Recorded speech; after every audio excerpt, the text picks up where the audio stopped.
There's a lot of literature out there and a lot of people talking about how to achieve and realize our dreams and this, that, and the other thing. How to basically live our lives to the fullest. And then there are all the other teachings which basically say, stay in the I am, be quiet, and dissolve the separate self-sense or something like that.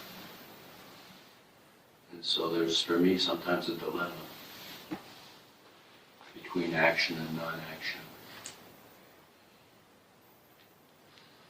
There are books who told you to eat vegetarian. There are books who told you that meat is important. What do you choose? You don't choose from the book, because more you study, more you find complexity of the problem, that all arguments have some sense, and so on. But you have an extraordinary object, which is your body. So you feed your body for a certain time with dead animal, and then you, for another time, the same amount of time, you feed your body with live food.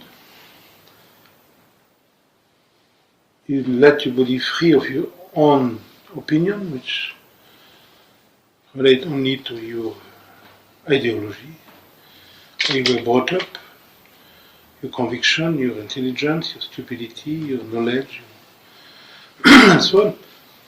And your body decide. The time of hour you sleep will decide for you. The way you decide, you digest will decide for you. Your vitality will decide for you. Your so on and so on. You need no decision. You need to listen to your body. Sample all this element. You read people who said they want to achieve the dream. It's beautiful. Give it a try. For a certain time. And then you see people who said do nothing. Give it a try. Up to you realize that you cannot decide what you think. You cannot decide what you feel. So you have no room to decide anything. Then you will surrender to the fact that sometimes you live in a projection and you're hoping something, and that sometimes you realize that you may not need anything but to give yourself to the fact of life. Your maturity will make you move from one to another and will eventually steady one or the other. But you have no role to play.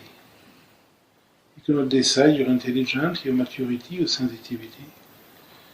You cannot decide never to fall in love with a man or with a woman or with a car or with a guru or with a new house or with a new way of thinking and remain in your quietness.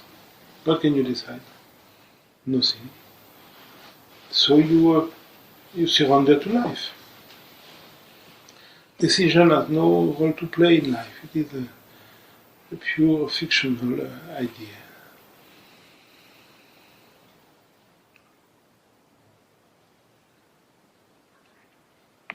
In the hand, reading is confusion. Why read a book? First, you sacrifice trees, are happy to breathe, and what for? To have information. You don't need information, you need to listen to life.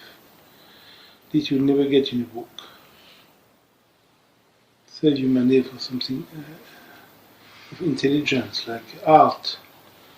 Go to the opera, go to see the mountain, go to see a beautiful dancer, buy a painting, go to poetry, listen, reciting. But reading book is you just get information. Life is not an information. More you know, less you can function, because life is always new. It's not something you can accumulate. Accumulated knowledge has no room, has no role in life. It just makes the mind more and more dull. Now people who know everything about Ramana Maharshi, and they know everything about Advaita, they know everything about, and so what. But it is of yourself you must know, not Advaita. Advaita can do nothing for you. Spiritual teacher can do nothing for you. What you have to know is yourself, is not spiritual teacher. So teaching, waste of time. Reading is a waste of time. You may read for the beauty of it. It's different. If it makes you happy to read a Sanskrit text, an Islamic text, a Christian text, why not? It's like poetry, it's like going to a concert. But you read for the joy of it. But not because you think if you follow this and that you will arrive somewhere, because it doesn't work that way.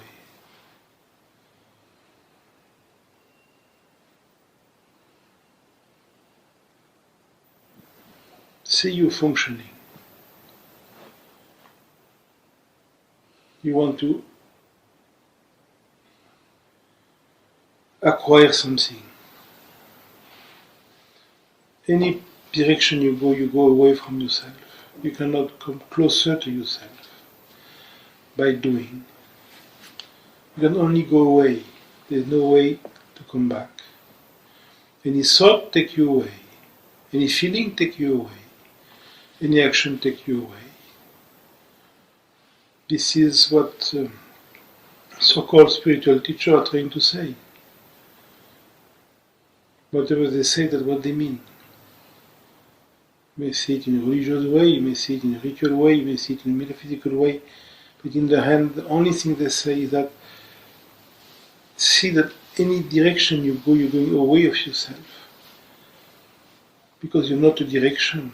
You can only go towards something in space and time. And what you are is not in space and time. So you're deluding yourself in going any place. But it's not something to understand, it's something to see on the very moment when you do it. You cannot decide now I will not. No, you can't. On the moment when you go away of yourself, then you can see that. I'm again trying to come to a conclusion. Expecting is the only hindrance.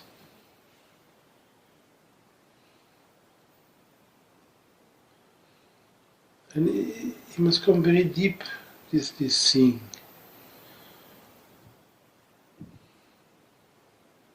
Generally, we don't use personal reference in our meeting because it creates a kind of distraction, but you can relate what you say to my own experience after listening to my teacher for maybe 15 years.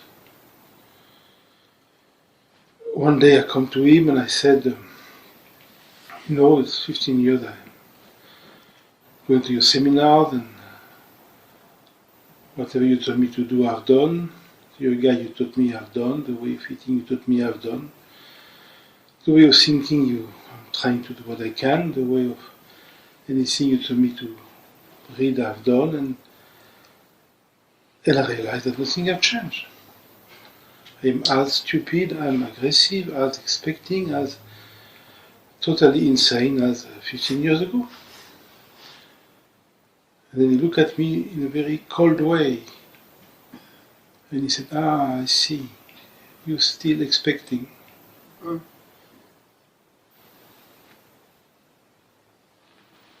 the only teaching possible to see that.